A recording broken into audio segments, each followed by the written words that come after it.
अल्लामा का मिशन बहुत बड़ा था, उसको मैं एक लफ्ज में कैसे बयान कर दूं। मैं इस इदारों के ताल्लुक से कह दूं, अल्लामा के बहुत से ऐसे मिशन थे जिस पे तो लंबी गुफ्तगू हो सकती है। आजमगढ़ में फिर भी जो कुछ था, अल्लामा ने उसको महसूस किया कि ये कम है, तो इसलिए वो तालीम तो सबसे बुनियादी चीज़ है। अल्लामा का एक तो ख्वाब बकिया, अल्लामा के तो मिशन बहुत बड़े थे, उसके तो इंटेलेक्चुअल्स जितनी बातें करें वो कम पड़ जाएंगी। अल्लामा का ये चूंकि बेखौफ आलिम थे, ये मरूब नहीं होते थे।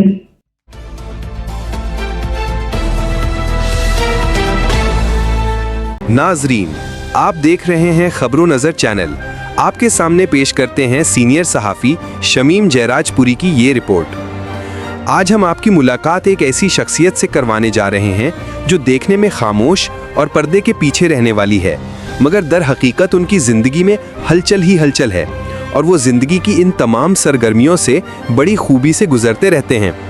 आप अंदाज़ा कीजिए, एक शख्स शिबली नेशनल कॉलेज का नायब सदर, Shibli national inter college Azamgarh का manager, Shibli national girls inter college Paharpur शहर आजमगढ़ का मैनेजर, इब्ने सीना तिब्बिया कॉलेज बीनापारा आजमगढ़ का प्रिंसिपल और अंजुमन तलबाए कदीम मदरसतुल इस्लाह सराय मीर का सदर हो, तो उनकी शख्सियत की हमागिरी कितनी फैली होगी। इतनी अहम जिम्मेदारियों को एक ही वक्त में और एक साथ पूरा करना बताता है कि ये शख्सियत कितनी खास है। ये हैं प्रोफेसर डॉक्टर मोहम्मद अजमल साहब, जिनका नाम आते ही इब्ने सीना तिब्बिया कॉलेज की तरक्की सामने आ जाती है, जिनके नाम से शिबली नेशनल कॉलेज और शिबली नेशनल इंटर कॉलेज की तालीमी तरक्की का नक्शा सामने आ जाता है, और जिनके नाम से Shibli national girls inter college Paharpur शहर Azamgarh, Shibli national nursery school Amilo Mubarakpur और Shibli national junior high school Bindwal की बढ़ती हुई अवामी मकबूलियत का अंदाज़ा होने लगता है। याद रहे कि प्रोफेसर डॉक्टर मोहम्मद अजमल साहब दी आजमगढ़ मुस्लिम एजुकेशन सोसाइटी के रुकन भी हैं। आइए आज हम उनकी कुछ अच्छी बातें आपके सामने पेश करते हैं। साथियों, मैं हूं शमीम जयराजपुरी और आप देख रहे हैं खबरों नजर चैनल। मेरे साथ गुफ्तगू करने के लिए मौजूद हैं अहम ओहदों पर फायज इल्मी शख्सियत प्रोफेसर डॉक्टर मोहम्मद अजमल साहब हमसे गुफ्तगू करने के लिए मौजूद हैं। इब्ने सीना तिब्बिया कॉलेज ने तिब्बी यूनानी के हलके में तिब्बी यूनानी की दुनिया में अपनी एक छाप छोड़ी है, कि नाम पैदा किया है। बड़े बड़े अतिब्बा यहाँ से निकले, आज पूरी दुनिया में बड़े बड़े ओहदों पर फायज हैं और इनकी जो कोशिशें हैं वो काबिल तारीफ हैं तालीम के मैदान में। आपका मिशन क्या है बच्चों की तालीम को लेकर, तरबियत को लेकर? इदारे जो कायम होते हैं वो सिर्फ तालीम के लिए नहीं, बल्कि एक नस्बुल आइन होता है। कौम व मिल्लत के बच्चों नौनिहालों को संवारना, उनमें जो इल्मी लियाकत पैदा करना और साथ में जो दूसरे हुनर हैं उनको भी परवान चढ़ाना, इन सब मकासद के लिए माइनॉरिटी के ये सब इदारे कायम किए हमारे बुजुर्गों ने, जो किसी की ज़ाती मिल्कियत नहीं बल्कि सोसाइटी इसको गवर्न करती है। और सोसाइटी में बहुत सारे लोग होते हैं जो मुख्तलिफ जहन के, तामीरी सोच के होते हैं, उनकी मेहनतें होती हैं जिससे ये इदारे परवान चढ़ते हैं। जहाँ तक बच्चों का ताल्लुक़ है, बिलखुसूस इब्ने सीना तिब्बिया कॉलेज के ताल्लुक़ से, तो ये एक यूनानी तिब्बी इदारा है, यूनानी मेडिकल कॉलेज है जो आयुष सिस्टम में आता है। हमारे जो minister of Ayush government of India है उससे गवर्न होता है, और स्टेट गवर्नमेंट की जो आयुष डिपार्टमेंट है उसके ज़ेरे निगरानी है।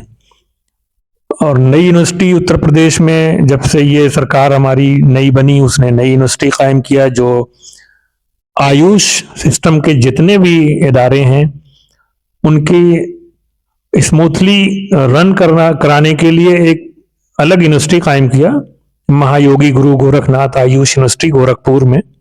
तमाम उत्तर प्रदेश के जितने भी आयुष सिस्टम के इंस्टीट्यूशंस हैं वो इसी यूनिवर्सिटी से एफिलिएट हैं।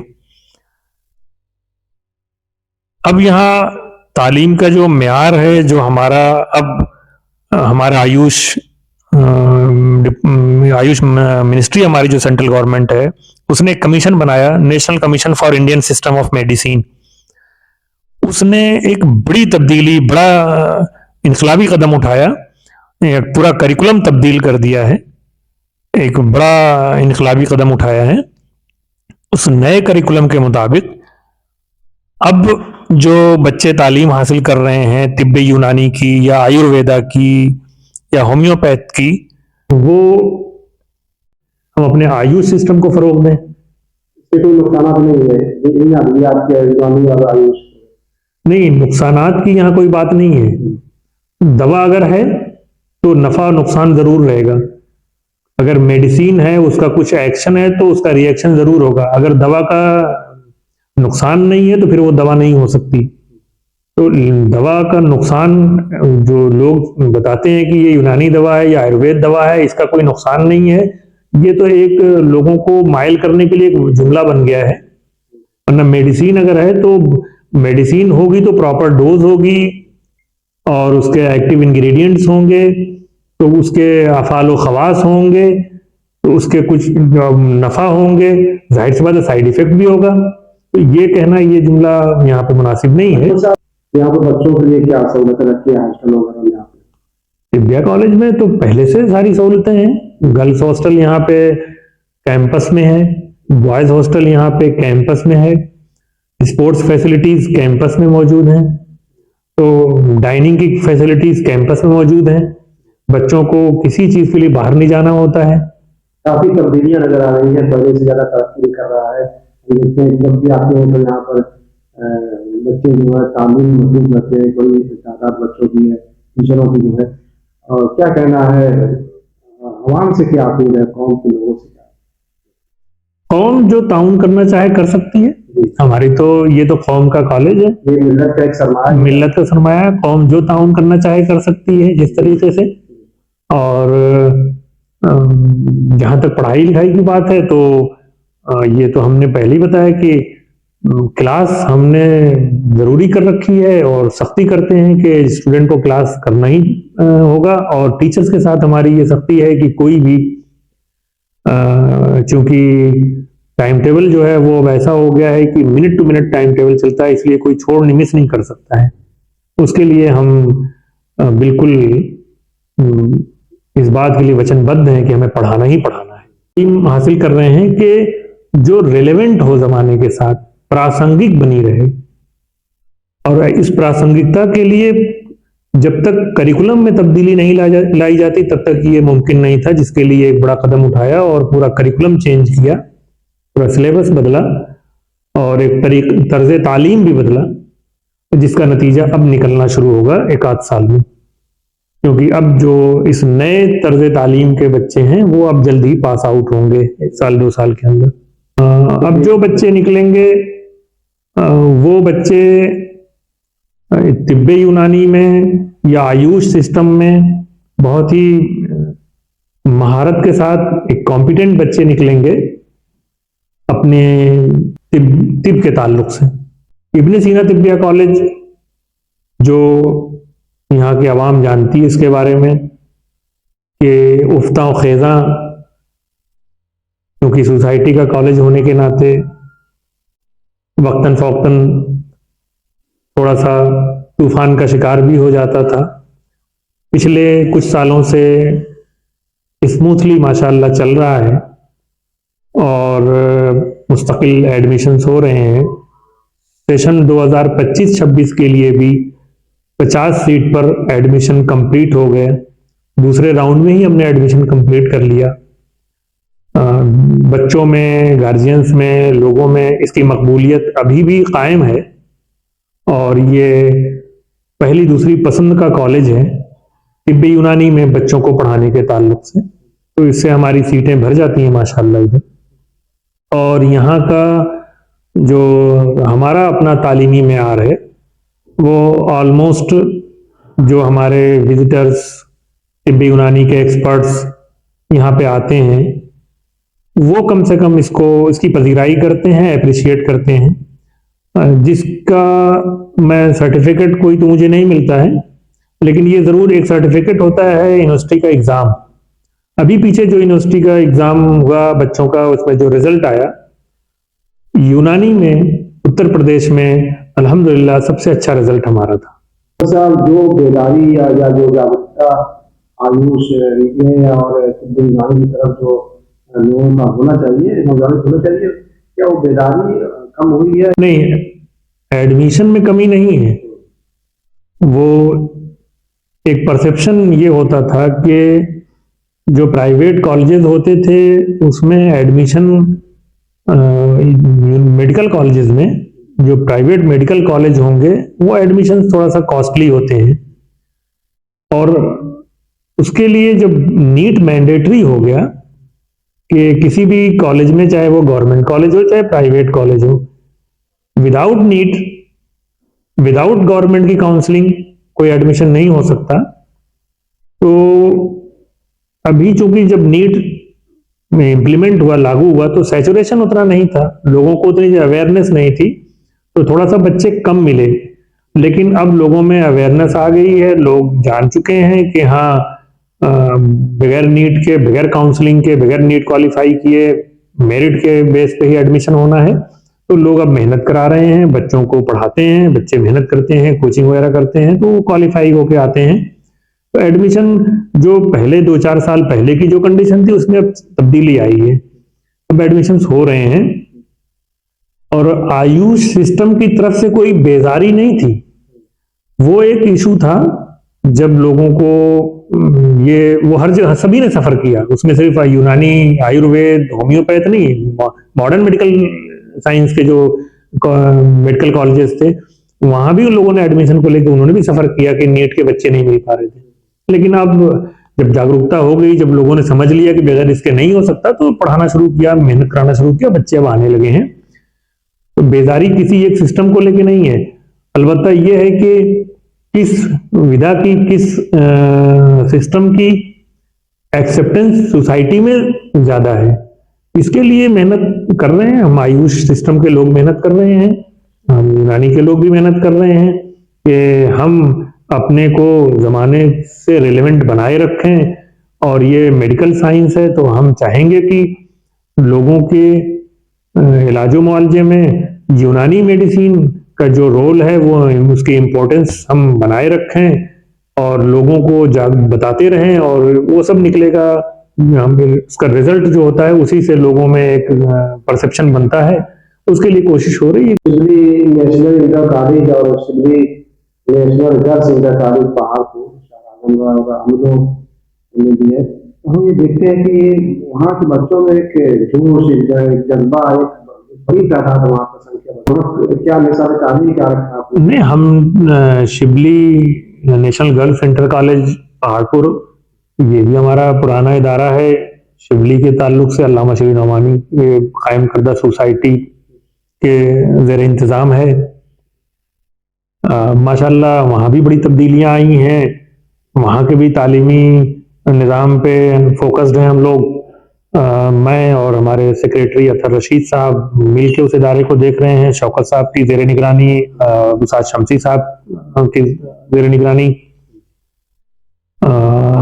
उसके लिए भी हम कोशिश कर रहे हैं कि वहाँ का जो तालीमी मेयार है वो अच्छा हो, हम अच्छे टीचर्स रखना चाहते हैं। कोशिश हमारी ये है कि हम वहाँ जो टीचर्स रखते हैं वो क्वालिफाइड हों, और कम से कम वो जो सिलेबस है, जो कोर्स है, वो खुद उसको समझ रहे हों और कॉम्पिटेंट हों, ताकि फिर जो आउटकम होगा, जो रिजल्ट आएगा वो अच्छा आएगा। उसके लिए हम कोशिश कर रहे हैं कि वो बहुत अच्छा हो जाए। हालांकि पीछे उसका रिजल्ट इम्प्रूवमेंट काफी हुई है उसमें। क्या कोशिश करते हैं बच्चे को बाहर की दुनिया में आए, दोस्तों के सामने गए, किसे समझ रहना है, किसे देखिए, कोशिश तो हर स्कूल ये करता है कि जो बच्चे आपके यहाँ से पढ़ के निकल रहे हैं उनके अंदर कम्युनिकेशन स्किल हो, वो उनकी पर्सनालिटी ऐसी हो कि जो इम्प्रेस कर सकें, वो ये बता सकें कि हाँ, हम जहाँ से आए हैं, हम स्किल्ड हैं, हम इतने माहिर हैं कि हाँ ये काम कर सकते हैं, आगे तालीम अच्छी हम हासिल कर सकते हैं, कॉम्पिटिशन्स क्वालिफाई करें और एक उनकी कनेक्टिविटी अच्छी रहे। ये सब स्कूल की मेहनत से होता है, स्कूल भी मेहनत करता है, पेरेंट्स भी मेहनत करते हैं। आपके जो टीचर्स हैं उनका किस तरह से व्यवहार सलूक उन छात्राओं के साथ रहता है, पढ़ाई के एग्जाम में क्या टीचर्स की तो हम ट्रेनिंग करते हैं। अब पहले होती थी कि नहीं, इधर ट्रेनिंग हमने शुरू की, अभी पीछे हमने हमारा जो शिबली इंटर कॉलेज अमिलो है सीबीएसई बोर्ड, वहां पे ट्रेनिंग हुई टीचर्स की। और अब तो सीबीएसई ने कंपल्सरी कर दिया है कि टीचर्स की ट्रेनिंग होती रहनी चाहिए, ताकि टीचर जो है वो जो करिकुलम्स बदलते रहते हैं, जो न्यू एजुकेशन पॉलिसी हमारी है उसके मुताबिक उससे कंपैटिबल हो जाएं। तो उस सब को लेके ट्रेनिंग्स होती रहती है। और अब बहुत तब्दीली आ गई है, अब तालीम के साथ साथ बच्चों की तरबियत होती ही रहती है, उनको उनकी पर्सनालिटी है, कम्युनिकेशन स्किल वगैरह है, ये सब मैंडेटरी है, तो वो कोर्स के पार्ट हो गए हैं। उनकी एक्स्ट्रा करिकुलर एक्टिविटीज हैं, को करिकुलर एक्टिविटीज हैं, ये सब अब करिकुलम का पार्ट हो गए हैं, तो उस पर फोकस है। अकबर साहब, अल्लामा शबीर नुमानी का क्या ख्वाब था, क्या मिशन था इन इदारों को काम करने? अल्लामा का मिशन बहुत बड़ा था, उसको मैं एक लफ्ज में कैसे बयान कर दूं। मैं इस इदारों के ताल्लुक से कह दूं, अल्लामा के बहुत से ऐसे मिशन थे जिस पे तो लंबी गुफ्तगू हो सकती है। एक तो इस ताल्लुक से, स्कूल कॉलेज के ताल्लुक से, तो हम जिस जमाने में अल्लामा ने ये ख्वाब देखा था, चूंकि तालीमी पस्ती थी हमारे यहाँ, ये तो फिर भी आजमगढ़ में, वरना और जगहों पे तो बहुत से ऐसे इसी सूबे में, इसी मुल्क में ऐसी जगह हैं जहाँ बेचारे तालीम से बहुत बेबहरा लोग हैं, दूर हैं, उनके पास वसाइल नहीं हैं, इदारे नहीं हैं। तो उस हिसाब से तो आजमगढ़ में फिर भी जो कुछ था, अल्लामा ने उसको महसूस किया कि ये कम है, और उसके लिए कौम की पस्ती को दूर करने का अल्लामा ने जो जरिया समझा वो यही कि बगैर तालीम के कौम की पस्ती जो हमारी वो दूर नहीं हो सकती है, मुल्क की पस्ती दूर नहीं हो सकती है। तो इसलिए वो तालीम तो सबसे बुनियादी चीज है। अल्लामा का एक तो ख्वाब ये, बाकी अल्लामा के तो मिशन बहुत बड़े थे, उसके तो इंटेलेक्चुअल्स जितनी बातें करें वो कम पड़ जाएंगी। ये तो जहाद किया। हाँ, अल्लामा का ये चूंकि बेखौफ आलिम थे, ये मरूब नहीं होते थे, और आजमगढ़ से चूंकि ताल्लुक था, एक सिफत ये कि एक पहलू ये भी था कि आजमगढ़ के लोग मरूब नहीं होते हैं जल्दी, इसलिए हम अल्लामा से ऐसी तमाम तवक्कुआत हमें थी, और वो अल्लामा ने एक नहज, एक पैटर्न दिया है हमको।